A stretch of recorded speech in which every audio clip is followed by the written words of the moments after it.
Ang mga kwento ng pag-ibig, kwento ng buhay, at kwento ng pag-asa dito sa Barangay Love Stories. Love Stories.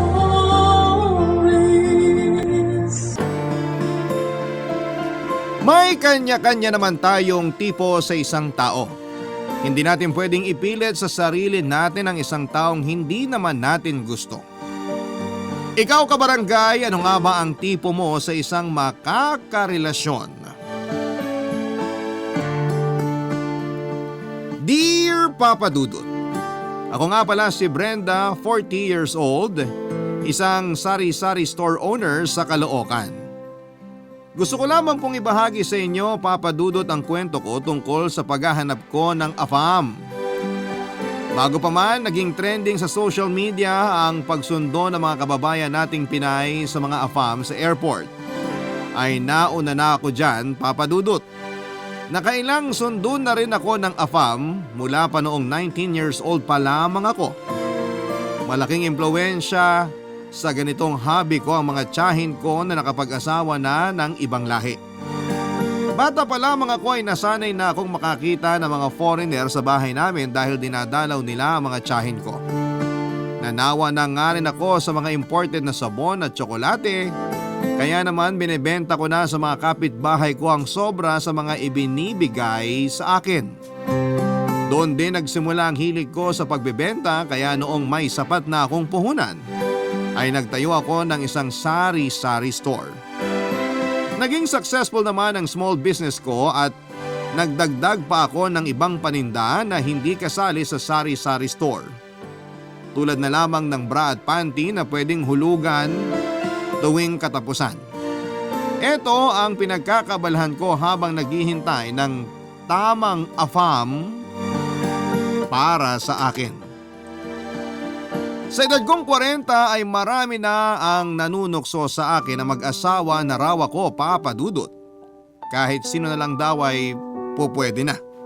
Siyempre malaki ang pagpapahalaga ko sa sarili ko at ayokong kahit na sino na lamang ang mapangasawa ko.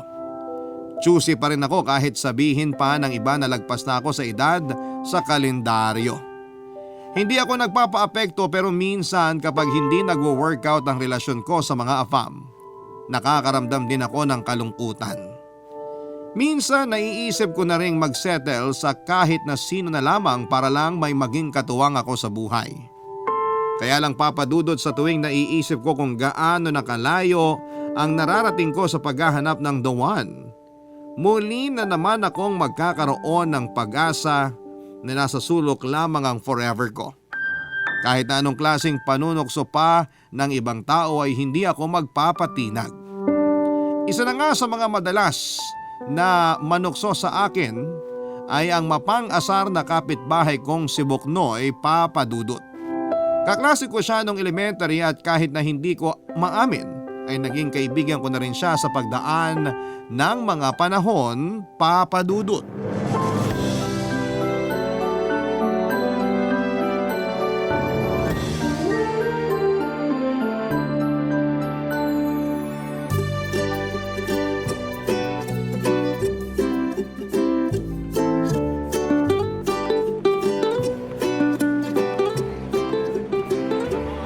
Hello, good morning or good evening. I am Brenda. How are you today and tomorrow or next tomorrow? Are you okay every day or just today? It's okay. I want to tell you that past is past and I do not go back and forth. Teka, tama ba yung English ko na yun? I am your lover and I am okay to love you. Is it okay to love you and you love me too? Are you sure I am okay to you? I am okay, no? Because the airport is big and sometimes it's small when many people are many who are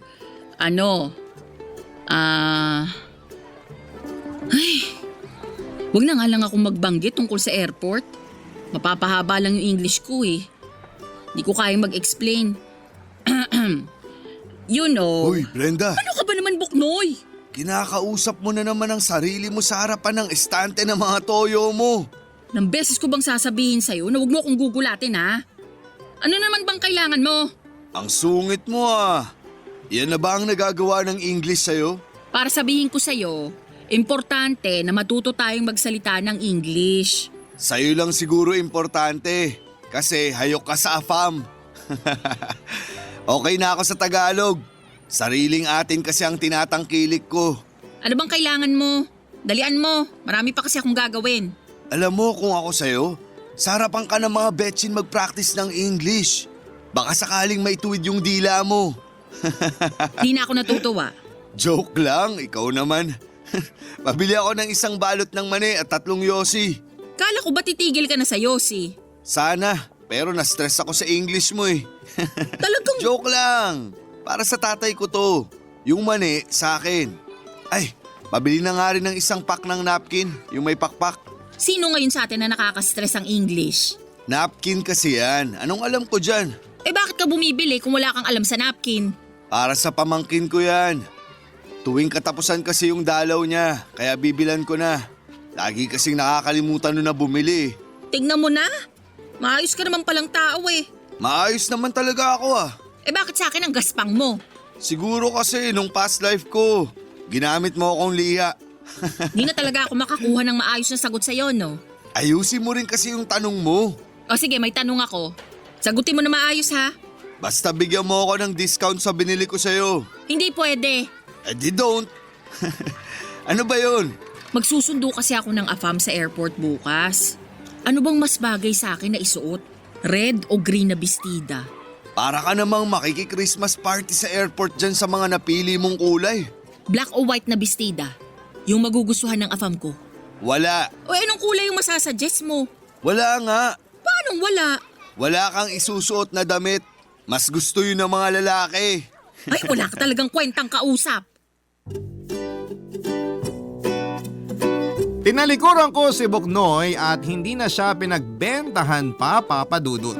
Tinawag niya ako habang pilit na tinatago ang pagkaaliw sa pag-walk out ko.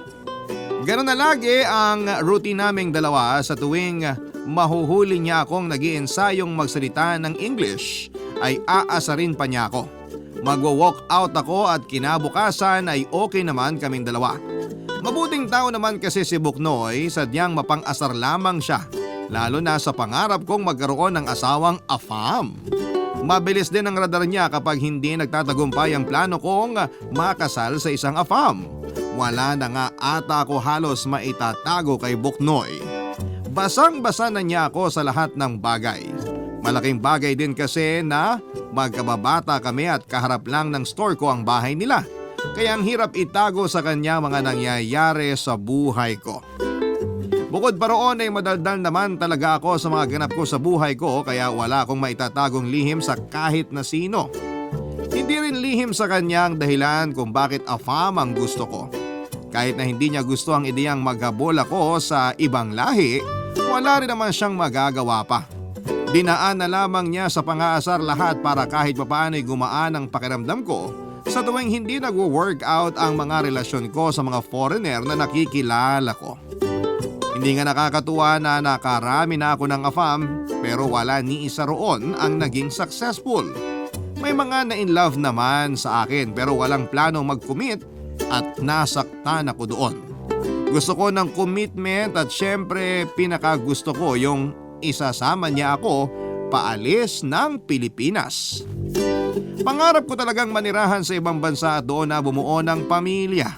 Mahirap ang buhay sa Pilipinas at mahirap lalo dahil may mga taong handa kang hilahin pa ibaba.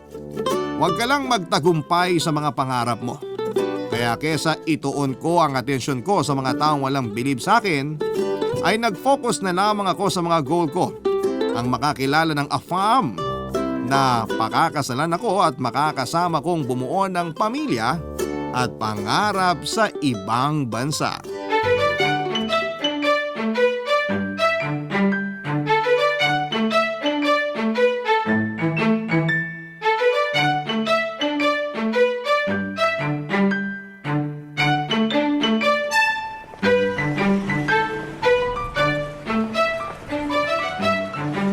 Uy, Brenda!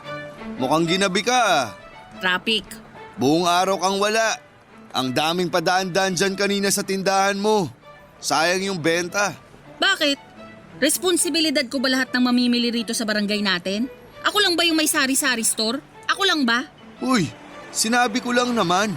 Ang sungit naman. Siguro parating na ang dalaw mo, no?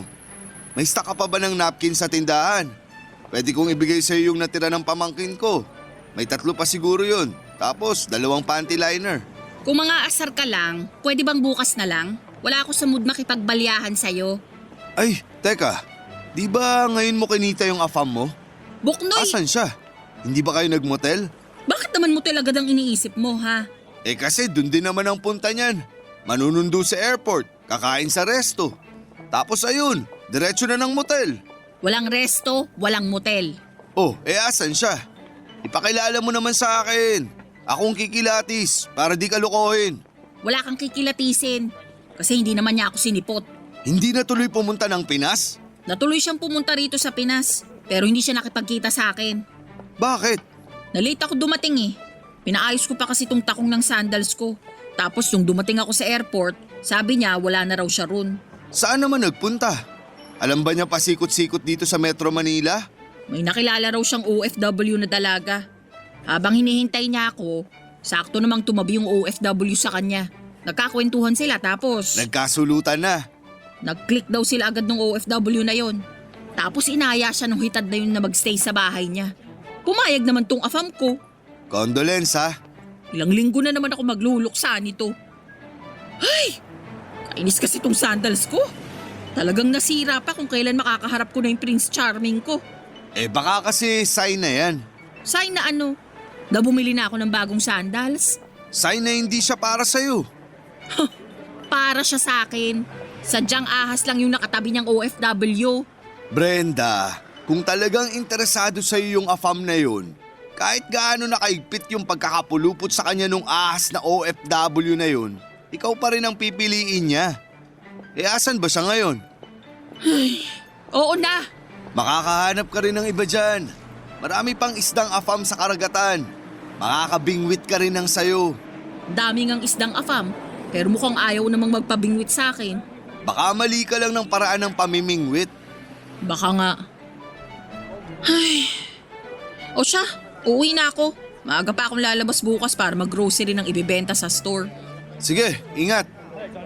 Ay, Brenda, Ano yun? may tagus ka. Ha? Seryoso ba?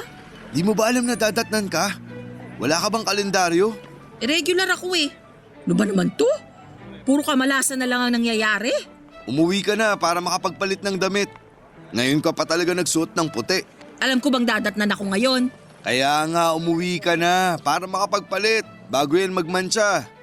Boknoy, Bakit? baka pwedeng hiramin ko muna yung napkin ng pamangkin mo. Wala ka bang napkin sa tindahan mo? Ikaw uubos lang kahapon eh.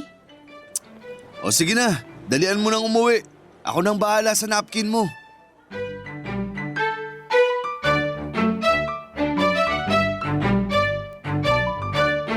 Nagmamadali akong umuwi para lamang makapagpalit na at maibabad na ang puting bestida ko, Papa Dudut.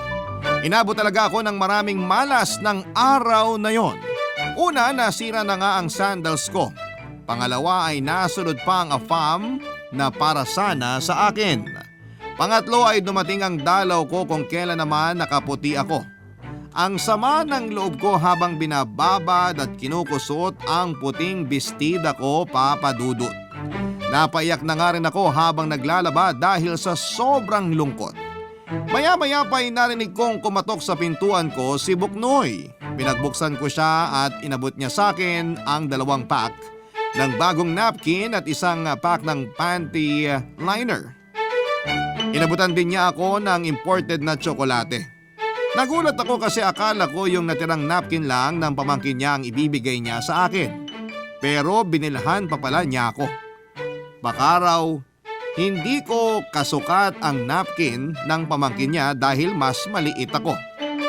Natawa na lamang ako dahil wala talaga siyang kaalam-alam sa napkin. Nagtaka rin ako sa imported na chocolate na ibinigay niya. Ang sabi ni Buknoy ay binigyan niya raw ako ng chocolate kasi hindi raw umabot sa akin yung pasalubong ng AFAM ko at natawa naman ako. Maayos naman kasi si Buknoy at maasahan mo talaga. Siya ang panganay sa kanilang 5 magkakapatid. Siya ang tumulong sa mga magulang niya para mapagtapos sa pag-aaral ang mga kapatid niya. Single si Buknoy, Papa Dudut, at sa pagkakaalam ko, isang beses lang siya nagkaroon ng karelasyon. Tumagal sila ng 5 taon bago nanawa yung babae at pinagpalit siya sa isang foreigner. Kaya naiintindihan ko kung bakit lagi niyang kinokontra ang kagustuhan kong makapangasawa ng foreigner dahil nga sa personal niyang experience. Sinubukan ko siyang kausapin tungkol sa naging relasyon niyang yon pero nililihis niya ang usapan, Papa Dudut. Wala naman ang galit sa puso at mga mata niya pero mas pinili na lamang niyang tuluyan ng talikuran ng chapter ng buhay niyang yon. Naawa nga ako sa kanya kasi tulad ko ay tumanda na rin siyang single. Pero di tulad ko ay mukha naman siyang masaya kahit na single pa siya. Barangay Love Stories. Barangay Love Stories. Papa Dudut, hindi pa rin ako tumigil sa paghahanap ng AFAM ko kahit na ilang linggo pa lamang ang nakakalipas. Mula nung hindi ako sinipot ng nakamabutihan kong AFAM. Nagsorry naman po siya sa akin dahil sa ginawa niya at pinatawad ko naman siya. Sinabi ko na lamang sa kanya na kung meron pa siyang ibang foreigner na kakilala na single ipakilala na lamang niya ako. Natawa siya at pumayag naman. Mula noon ay gumaan na kahit papaano ang loob ko na pakawalan ang nakilala kong AFAM na yon. Lalo na noong sinasabi na niyang masaya na siya sa kasama niyang OFW na nakilala niya sa airport. Baka nga sila ang para sa isa't isa at naging instrument lamang ako para magkakilala sila. Mas lalong gumaan ang loob ko sa naisip kong yon at nasabi ko sa sarili ko na hindi ako pababayaan ng tadhana na makilala ko ang tamang AFAM para sa akin. Hanggang sa may nakilala ulit akong bagong foreigner. Nakilala ko si Pete, 55 years old at isang negosyante. Nakilala ko siya mula sa isang Facebook group ng mga Pinay na naghahanap ng AFAM. Nag-post kasi itong si Pete ng picture niya habang nasa loob ng magara niyang sasakyan. Naghahanap daw siya ng katuwang sa buhay at kailangan niya ng business-minded na katulad niya. Natuwa ako kasi syempre sari-sari store owner ako. Ako na ang hinahanap niyang katuwang sa buhay at kinilig ako sa ideya na yon. Agad ko siyang in-add sa Facebook at in-accept naman niya. Minessage ko siya ng selfie ko habang nasa loob ng sari-sari store ko para makita niyang business-minded talaga ako. Mula noon ay magkausap na kami at madalas ay puro plano sa negosyo ang pinag-uusapan namin. Natuwa ako kasi hindi siya katulad ng iba na puro lamang lande ang ginagawa sa akin, Papa Dudut.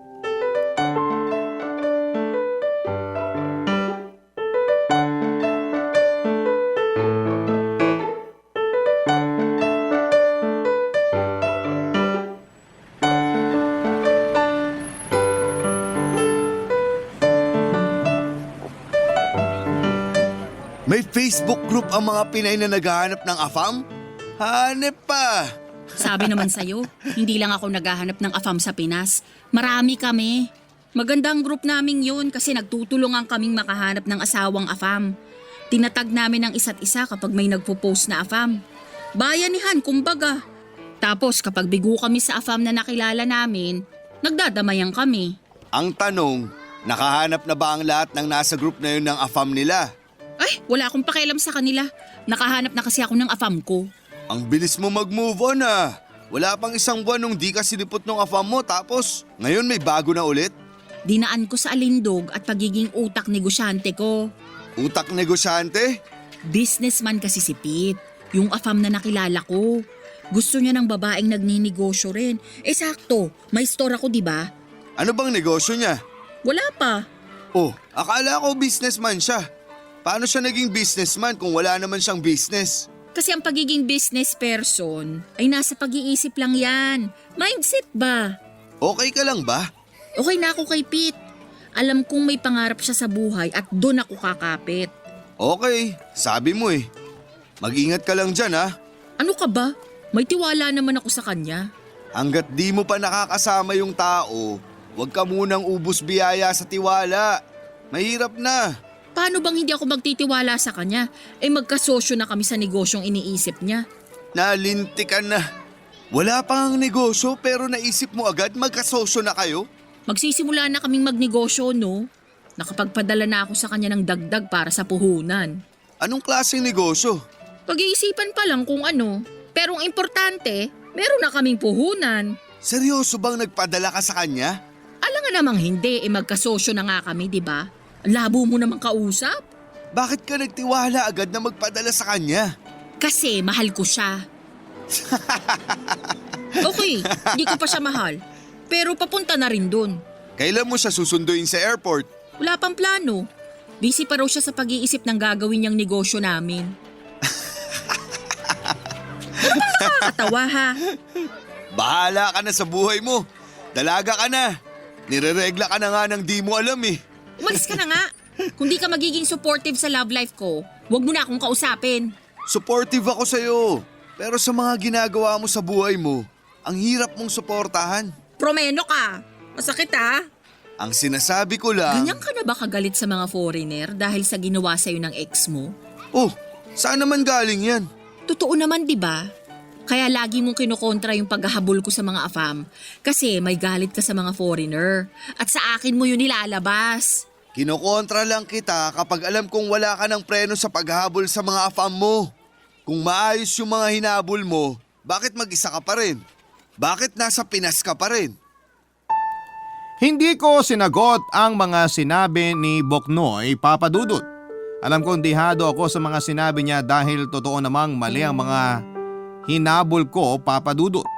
Gusto ko nang umiyak ng mga panahong yon pero nagawa kong pigilan ang sarili ko para naman hindi ako magmukhang masyadong talunan. Hindi na rin hinintay pa ni Boknoy na makasagot ako. Tinalikuran na lamang niya ako at saka nagmadaling lumayo sa akin, Papa Dudut. Napansin kong nainis na rin siya sa katangahan ko at hindi ko naman siya masisisi. Pero gusto ko lang namang magmahal ng AFAM. Ano bang masama roon? Nung nakalayo na si Boknoy ay saka naman ako napaiyak. Hindi dahil nasaktan ako sa mga sinabi niya, kundi dahil naniwala ako sa bawat salita niya. Pagkatapos noon ay minessage ko si Pete para magpasuporta sa kanya dahil nalulungkot ako. Inaya ko siyang mag-video call pero tinanggihan niya ako. Ilang beses na akong tinanggihan ni Pete na mag-video call. Panay lamang kami chat at voice call. Lagi niyang sinasabi na nahihiya raw siya sa itsura niya at minsan daw kasi ay may pimples siya. Naniwala naman ako. O sinadya kong maniwala kahit may konting pagdududa na. Hindi na nagpakita ulit si Boknoy sa store ko, Papa Dudut. Ako naman ay nagpatuloy sa pakikipag-usap kay Pete. Ang dami na naming pinag-usapang mga plano. Kahit na hindi ko maintindihan ang mga sinasabi niya ay oo na lamang ako ng oo dahil may tiwala ako sa kanya. Nakailang beses na rin akong nagpadala sa kanya para sa puhunan na negosyo na sinasabi niya. Kahit na noong kasagsagan noon ay wala pa rin akong balita sa mangyayari. Pikit mata pa rin akong nagtiwala sa kanya dahil gusto ko na siya. Mas nangibabaw sa akin ang kagustuhan kong maging asawa siya kesa ang makasama siya sa kahit na anong negosyo. Pero kung negosyo ang magiging dahilan para makita niya ang halaga ko ay tutulungan ko siya roon para lamang makita niya ako ang karapat dapat para sa kanya. Hindi ko na lamang inalintana, Papa Dudut, ang mga ipinapadala ko sa kanyang pera. Hanggang isang araw ay hindi na lamang siya nagparamdam pa. Nagulat na lamang ako na nakablock na pala ako sa kanya sa lahat ng social media accounts niya. Nagsimula lang ang lahat ng yon nang ilang beses ko siyang tinanong kung kailan kami pwedeng magkita. Sa pag-block niya sa akin ay nakuha ko na ang sagot, Papa Dudut.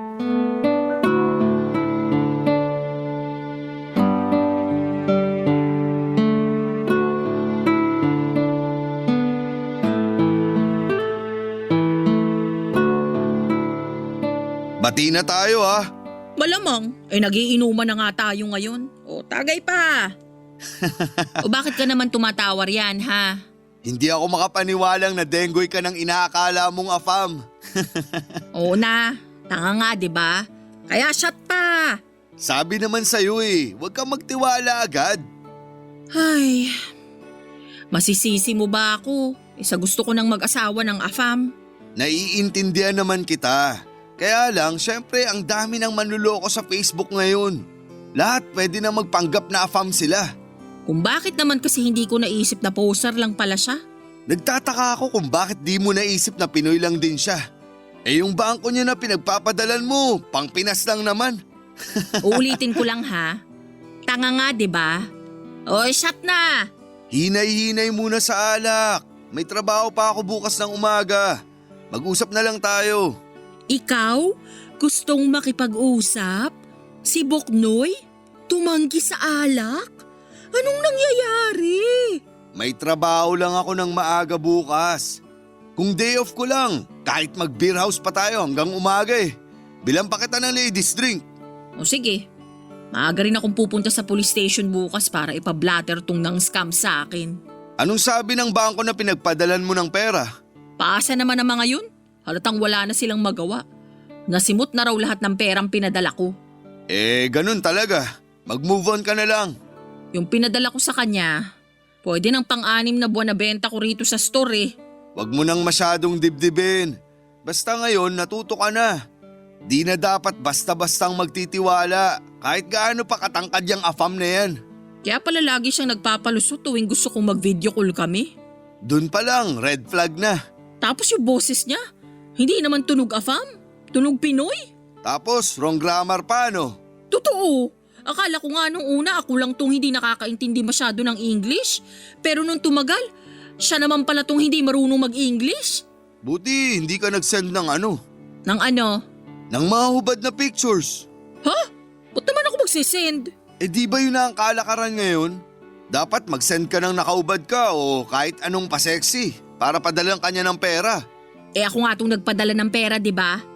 Dapat siyang magpadala ng nakahubad na picture, hindi ako. Hayaan mo na. Makakabawi ka rin. Karma na lang ang bahala sa lalaking yun. Uy, share mo yung pinost ko sa Facebook ha. Anong pinost mo? Yung tungkol sa pang-scam na ginawa sa akin. Para aware na rin yung iba at hindi na sila mabiktima. Nakakatrauma talaga Nakakatroma? So ibig sabihin ba niyan graduate ka na sa paghahanap ng afam? Pinoy naman yung nangloko sa akin, hindi afam. Kaya tuloy lang ang laban. Ewan ko sa'yo. Uy, tumama na ba sa'yo yung alak? Bakit umiiyak ka na agad Di mo pa nga nakakalahati yung beer mo. Ako na lang kasi yung hindi nakakapag-asawa ng afam sa pamilya ko. Ang sad ng buhay.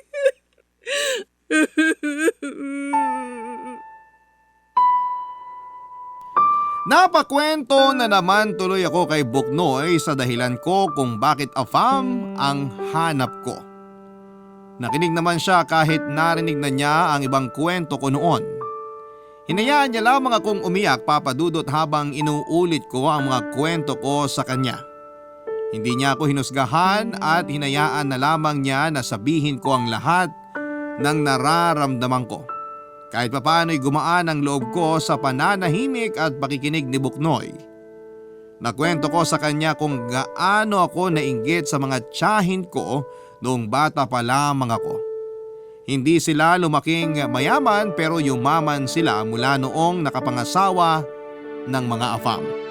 Nakabili sila ng mga magagandang damit, sapatos, alahas at nakapunta sa mga lugar na sa pelikula lamang na pang Hollywood ko nakikita. Ang gaganda pa ng mga naging anak nila na pwedeng irampa at gawing artista. Gusto ko kasing magkaroon ng anak na maganda na pwedeng ipasok sa showbiz para pagkakitaan. Kaya nga nangako ako sa sarili ko na gagawa ako ng sariling paraan para maging ganon ang buhay ko. Gusto ko rin ng afam na seseryosohin ako dahil Yung tiyahing ko noon ay hindi sila sineryoso ng mga Pinoy na nakarelasyon nila. Kaya ang ending sa AFAM ang bagsak nila at doon sila totoong naging masaya. Alam kong sa AFAM talaga ako magiging masaya, Papa Dudut. Pagkatapos kong umiyak kay Buknoy ay saka naman niya ako inasar. Noong nalaman niyang ayos na ako ay saka niya binitawan yung mga biro niya. Natawa na lamang ako, Papa Dudut. Kung normal na araw siguro niya ako inasar nang ganon ay baka nasapo ko na siya.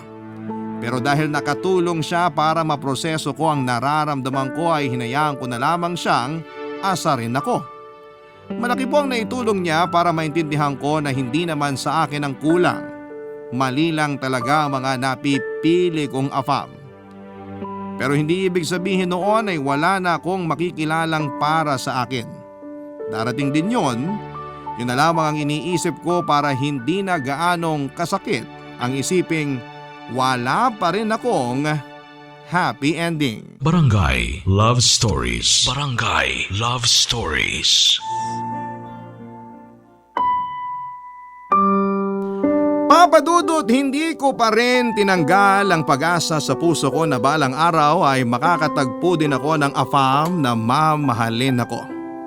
Pero nagpahinga muna ako sa paghahabol. Kinailangan ko munang bumawi mula sa pagkakaubos ng ipon ko dahil sa nang scam sa akin, Papa Dudut. Nagdoble kayod ako para makaipon ulit. Nagbenta na rin ako ng yema, halo-halo, barbecue at mga makeup at naging mabenta naman lahat ng yon.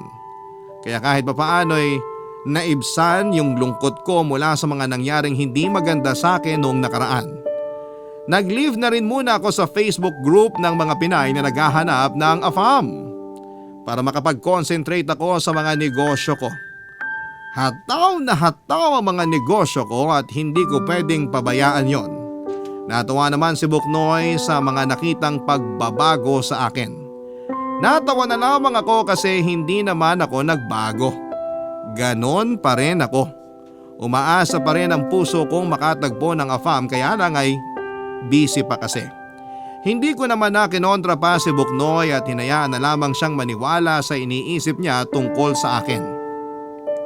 Lumipas nga ang ilang araw at nabawi ko na rin ng mga higit kalahati ng nawalang pera sa akin.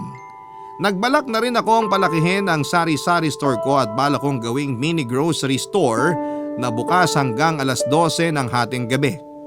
Balak ko pa lang naman noon pero suportado ni Buknoy yon. Nag-volunteer pa nga siyang magtrabaho para sa akin sa gabi dahil kailangan din daw niya ng dagdag na income. Lalo't gusto niyang pag-aralin ang pamangkin niya. Hindi pa man ako nakakapagtayo ng mini grocery store ko ay heto at suportado na agad ni Buknoy na akala mo nangyayari na sa kasalukuyan ng negosyo ko. Nakakatuwang magkaroon ng kaibigan na katulad niya na kahit mapang-asar at taklesa pero may puso pa rin para tulungan ka, Papa Dudut.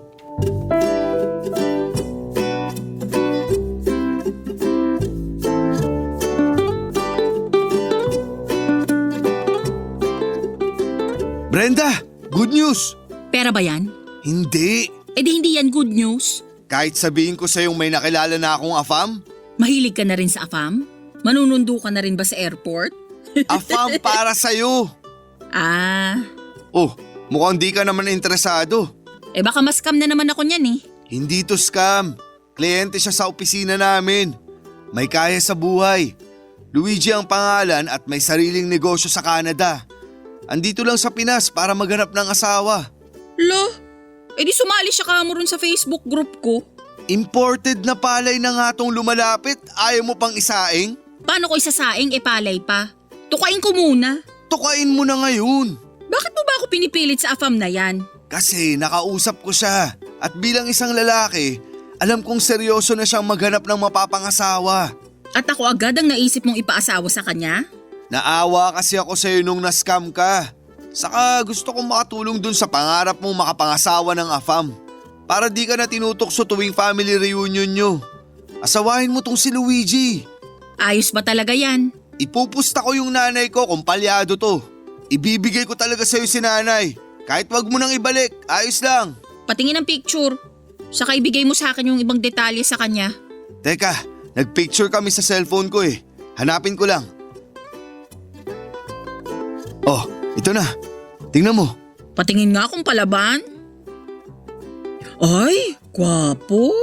Thank you. Hindi ikaw, si Luigi. Okay lang din na sabihin mong gwapo ako. Bilang ako ang cupido yung dalawa, di ba? Oo na. Oo na gwapo ako o oo na kasi payag ka nang kilalanin si Luigi. What? Marunong ka nang gumamit ng tamang English words ha? Ilang afam ba naman ang dumaan sa akin eh. So anong meron sa kanya? Byudo na siya. Kailan lang namatay yung asawa niya? Baka naman wala pang 40 days ha, baka multuhin ako. Paano kang mumultuhin nasa Canada yun? Walang pang-commute yung kaluluwa ng asawa ni Luigi. Palaasa rin yun sa piso sale. Nakakainis to. Hindi na lang seryosohin yung tanong ko. Matagal nang byudo si Luigi. May 7 years na ata sa pagkakatanda ko. First love niya yun. Hindi na siya nagkaroon ng ibang GF buong buhay niya. Yun lang. First love? Nung labang ko dyan. Malay mo, ikaw naman ang maging last love niya. Mas matimbang yun, di ba?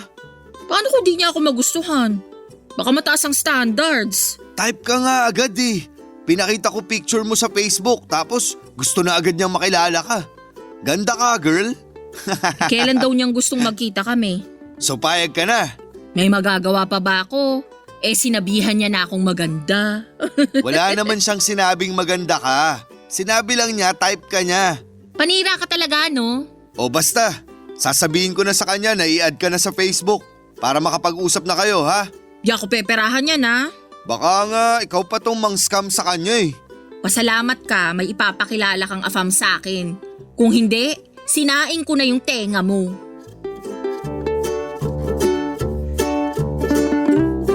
Nagkakwentuhan muna kami ni Buknoy bago siya nagpaalam. Nagkwento rin siya sa mga napansin niyang katangian ni Luigi at aminin kong nagkaroon ako kaagad ng interes kay Luigi base sa mga nasabi ni Buknoy. Kaya naman noong nakita kong nag-send na ang friend request ni Luigi, inaccept ko na kaagad. Minessage niya ako at formal na pinakilala ang sarili niya. Nagkasundo kami kaagad at natatawa siya sa mga sinabi ko. Natuwa raw siya sa akin at first time niya ulit ngumiti ng ganon. Kinilig naman ang puso ko dahil may afam nang naka-appreciate sa akin. Walang oras na hindi kami nag-usap ni Luigi. Halos hindi ko na mabitawan ang cellphone ko para lamang makapag-usap kami. Napabili ako ng 2 power bank para paniguradong hindi malolobat ang cellphone ko. Kahit nasaan man ako at habang kausap siya. Nagsimula na rin kaming mag-date, Papa Dudut. Sa loob ng 1 buwan na pakikipag-date ko kay Luigi, wala siyang ibang ginawa. Kundi ang itrato ako ng tama, lahat ng hiniling ko sa isang afam ay nasa kanya na. Gentleman siya at talagang inalagaan niya ako sa tuwing nagkikita kami. Hindi siya tumitingin sa ibang babae kapag magkasama kami. Alam ko na yon ay dahil lagi akong nakatingin sa kanya. Lagi niyang sinasabi na ang ganda ko raw at syempre kinikilig ako roon. Hindi ko lang pinapahalata sa kanya kasi baka biglang magbago kapag napansin na niyang gusto ko na siya. Nasabi na rin niya ang plano niya kung paano niya ako dadalhin sa Canada. Handa siyang pagkagasusan ng pagpunta ko sa Canada para makapagsimula na kami ng buhay doon. Uuwi lang daw muna siya pansamantala para maasikaso ang mga kailangan ko. Nagsabi siya na mag-iiwan na siya ng pera para sa gagasusin ko papunta sa Canada. Hindi ko naman yung tinanggap at mula noong inoffer niya sa akin ang tungkol sa Canada ay bigla na lamang akong nagsorry sa kanya at sinabing hindi na kami dapat na magkita pa, Papa Dudut.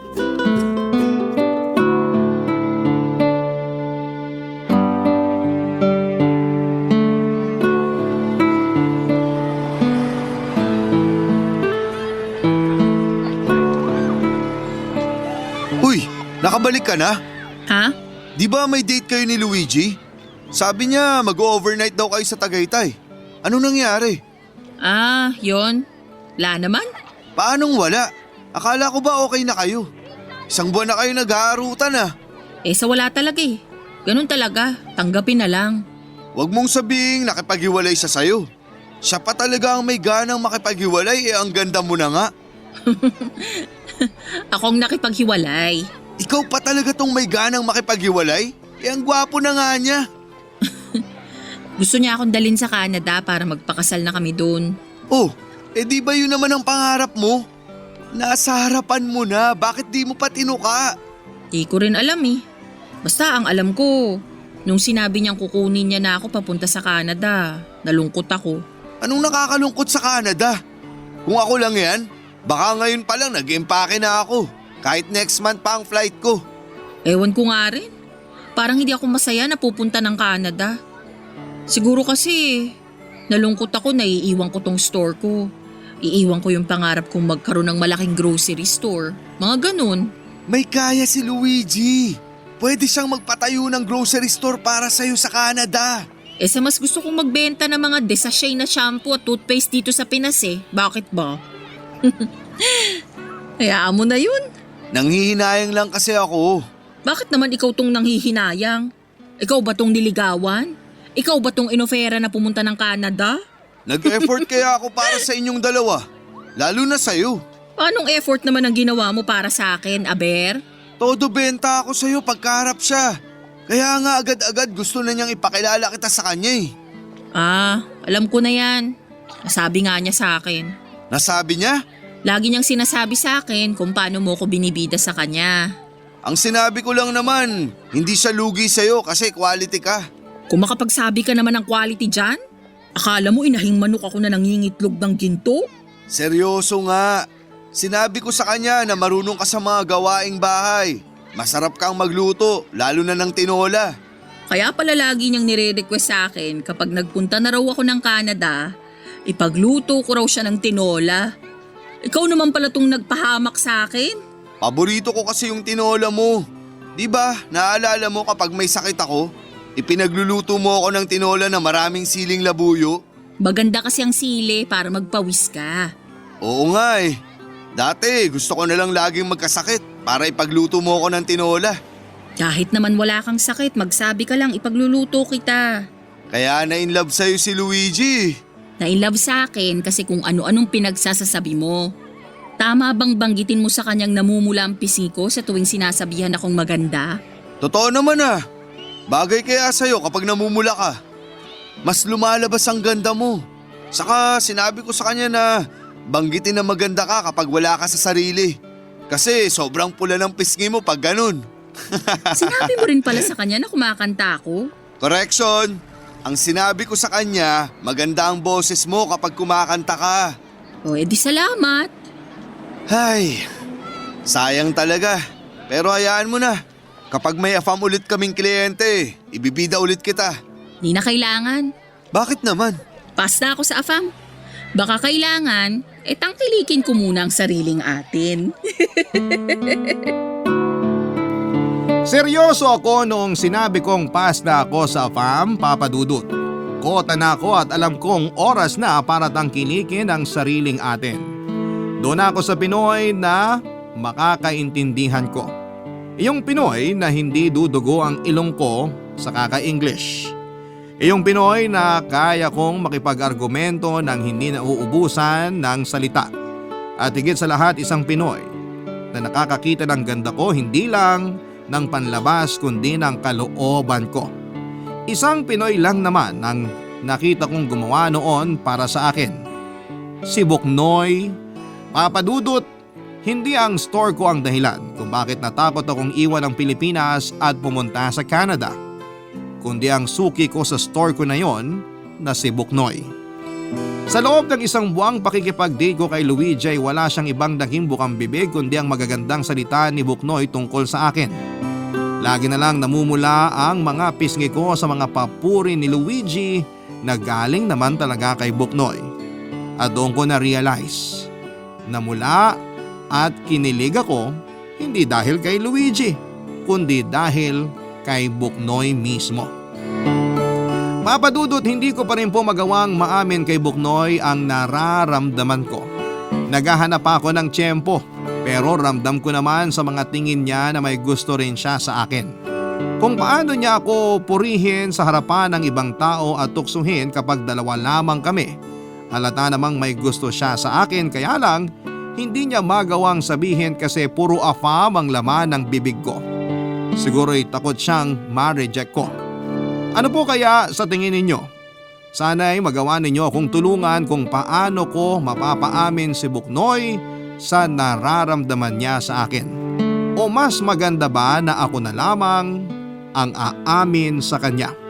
Ano po ba ang naisip ninyong dapat kong gawin? Ngayon lang ako nagkagusto ng totoo sa isang Pilipino. Bago lang ito sa akin kaya kailangan ko ng tulong ninyo.